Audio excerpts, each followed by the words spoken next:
பல்லவி சொல்றாங்க பார்வதி கிட்ட, அக்கா இந்த கல்யாணம் முடிவானதுல இருந்து அர்ஜுனோட பிஹேவியர்லாம் கொஞ்சம் அப்படி இப்படின்னு இருந்துச்சுன்னு நீங்க நோட் பண்ணீங்களா இல்லையாக்கா? அக்கா உங்களுக்கு நிஜமாலே சந்தேகம் வரவே இல்லையாக்கா?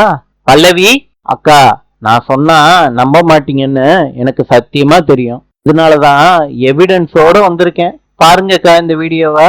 பார்வதி அந்த வீடியோவை பாக்குறாங்க. அந்த வீடியோவை பார்த்துட்டு கோவத்தோட பார்வதி அர்ஜுன் கிட்ட கேக்குறாங்க, எப்படி அர்ஜுன், எப்படி என்னை ஏமாத்த முடிஞ்சிச்சு உங்களால?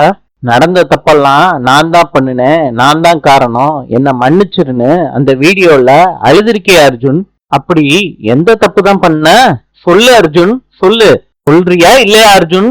அர்ஜுன் சொல்றாரு, ஒரு நாள் நீங்க உடம்பு சரியில்லைன்னு ஆஸ்பத்திரியில இருந்தீங்கல்ல, அன்னைக்கு நடந்ததெல்லாம் அர்ஜுன் பார்வதி கிட்ட சொல்றாங்க. சொல்லிட்டு அர்ஜுன் தலை குனிகிறாரு. பார்வதி அதிர்ச்சி ஆயிடுறாங்க. நாளை சந்திப்போம்.